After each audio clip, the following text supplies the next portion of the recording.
When you focus your attention on the breath,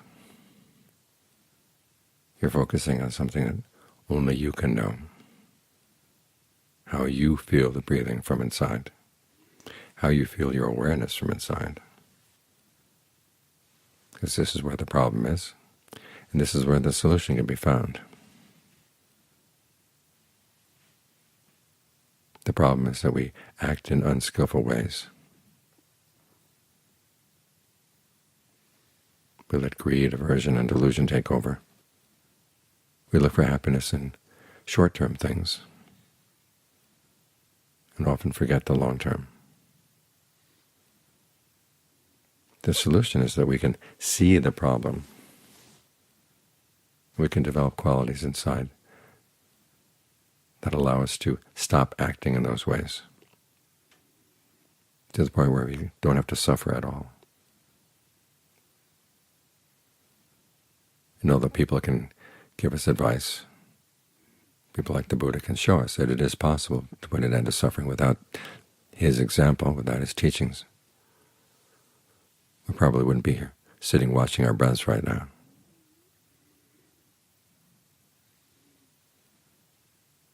We wouldn't have that possibility that the end of suffering is something that is possible. That's something that we can attain through our efforts. It's because we lack skill that we don't get there. And this is the crux of the problem. No one else can make us skillful. We have to learn how to be skillful ourselves. As John Lee points out, a teacher can give you the basic instructions on how to weave a basket, how to sew a pair of pants, how to make clay tiles. But if you're going to make good tiles, clothing that looks good, wears well, a basket that's well proportioned, that'll last long, that's going to depend on your own powers of observation. Again, you have to rely on yourself.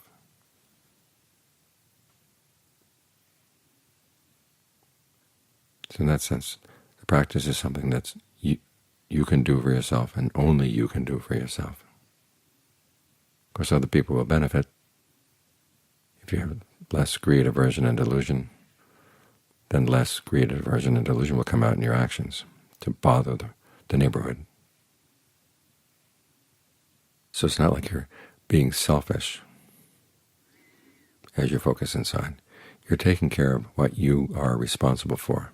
As the Buddha once said, that's the sign of a wise person, knowing what you're responsible for, knowing what you're not responsible for, and focusing your efforts on where you are responsible. This is work that only you can do, and it doesn't get easier as you get older, so you want to do it now. And John Suat, the founder of our monastery, who passed away 22 years ago on this date, made a comment one time. There was a famous teacher in Thailand who had said that the essence of the Buddha's teachings was not being selfish. Now, the Thai term for not being selfish means basically not looking out after yourself.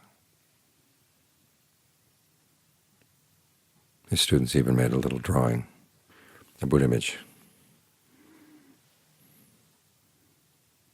which said, "Don't be selfish." It was "Ya hin ketua," "Ya, don't." That was the Buddha's head. Hen would be the arms. Ketua would be the legs. And John Suat made the comment, this is wrong. You have to look out after yourself, but you have to do it wisely.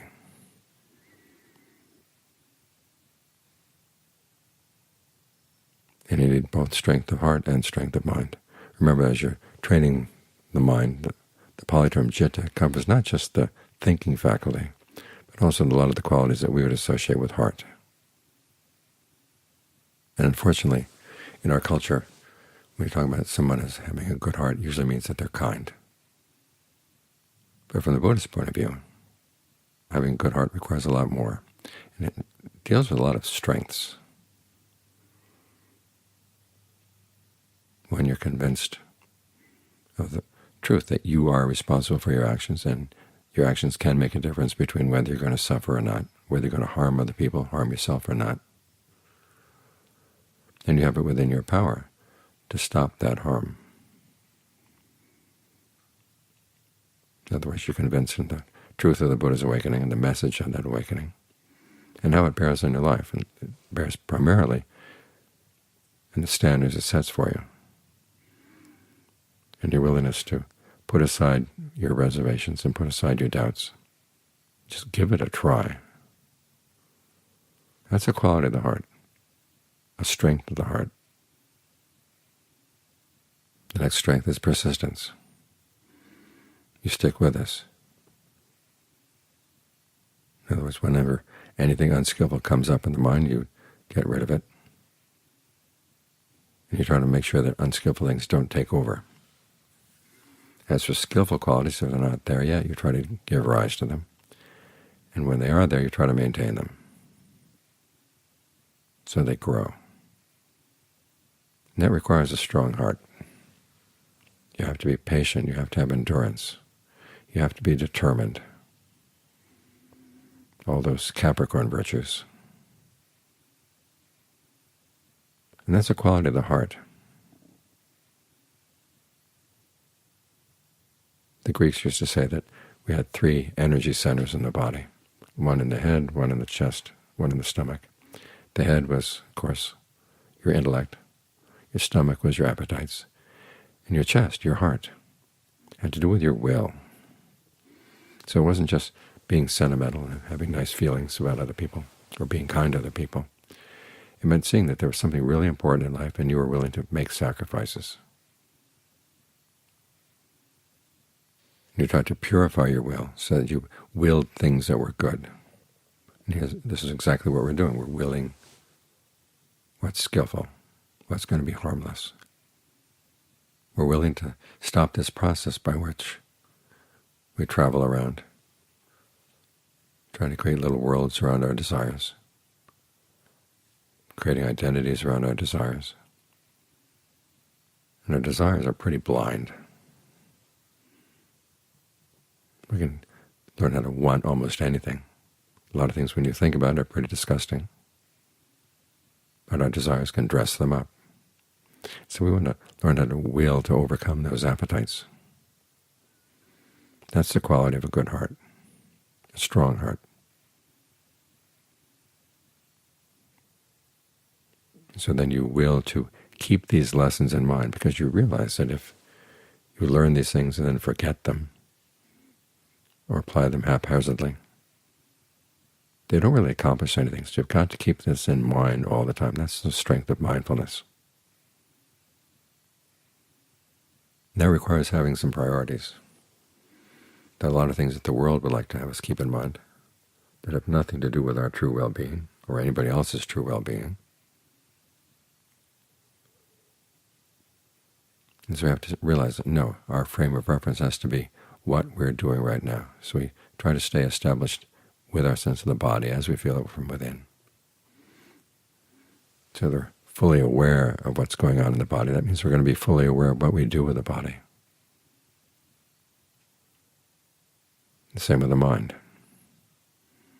The same with our speech. Both our inner speech and our outer speech.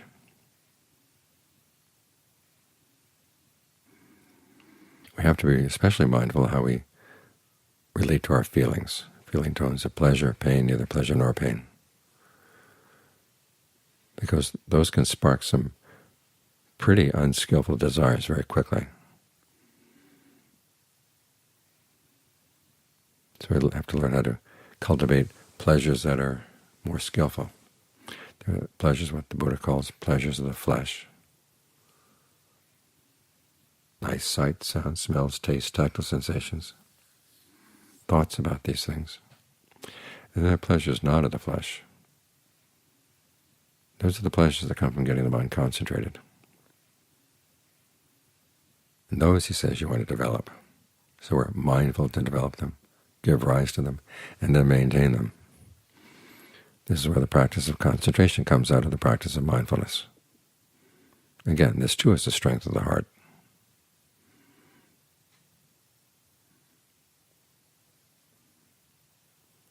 is to stay with one thing and not let your other desires come in and waylay what really should have top priority in your life, and you know that. So you want to be able to keep your focus strong.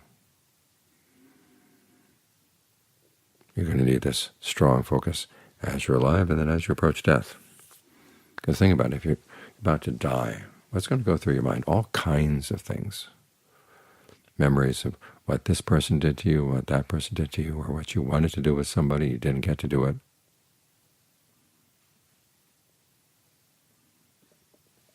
Sensual cravings, cravings to take on an identity as your body is pushing you out.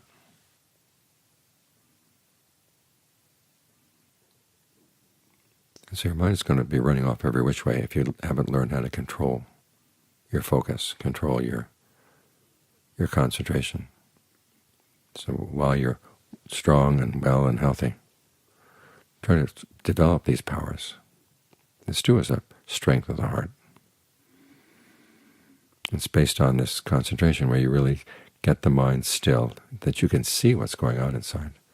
This provides the basis for discernment, and it provides a basis for discernment that is reliable, or at least more reliable than it would be if your mind were running around. And if it's based on conviction, based on persistence, it's even more reliable. So this is where the head comes in. But even here, the head is motivated by the heart, because what is discernment? Based on the Buddha's way of discernment, of course, it's the Four Noble Truths. Sometimes you hear it expressed as the three characteristics. Seeing things as being in constant stress will not self. But those are perceptions. And those perceptions have meaning within the context of the framework provided by the Four Noble Truths, which is that you're trying to comprehend suffering and abandon its cause. So anything that would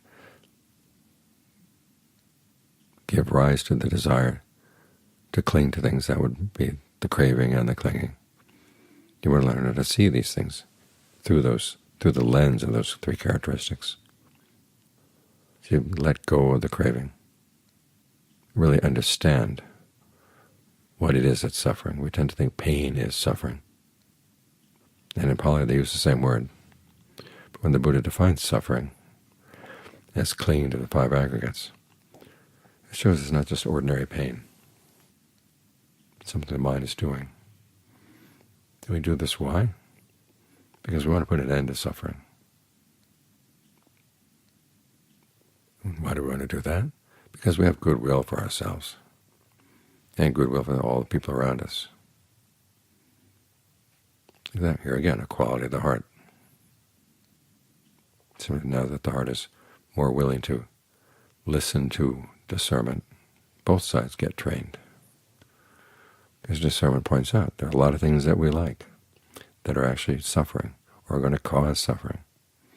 I mean, we wouldn't crave things if we didn't think we would like them. We wouldn't cling to things unless we thought that we would like them. The problem is that we're deluded. The discernment is what allows us to put an end to the delusion, and that's the head side. So your heart has to be willing to listen to your head. But your head has got to listen to your heart. And if it's going to be reliable in its calculations, it has to have a good heart, a strong heart. So we work on these strengths. And as I said, even though the most that other people can do for us is to give us advice and set examples,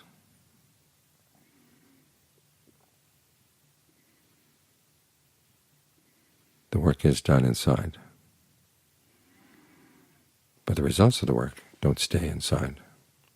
They spread out to other people. Think about Ajahn Suwat. He was born in a poor peasant family, northeastern Thailand. Didn't even speak Thai when he was a kid. He was in an area where they spoke Cambodian. Got a basic education, learned how to speak Thai. And looking at him from the outside, he was one out of 8 children in a very poor family. There wasn't much hope for him. But But he realized that the Buddhist teachings were not just for educated people or rich people, they're for everybody. And he saw that as an opportunity to escape from the confines of what people would normally say about his life. And he trained himself, both in heart and in mind. He came here to the States and ended up setting up this monastery so that people of all nations, all backgrounds, would have a good place to practice. So he took care of his own internal problem and did it in such a way that we benefit as well. We benefit because he did a really good job of taking care of his own internal problem. So that's an example for us. Our problem is inside, but the potentials for solving the problem are also inside. Developing both a good mind and a good heart.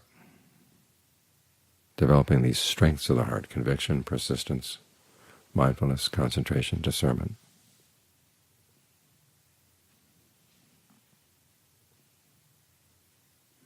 So that our wisdom, our discernment has a good grounding.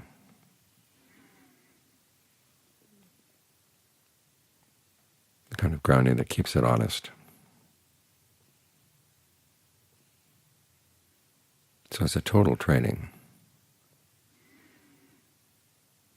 and it deserves our total attention, our total conviction.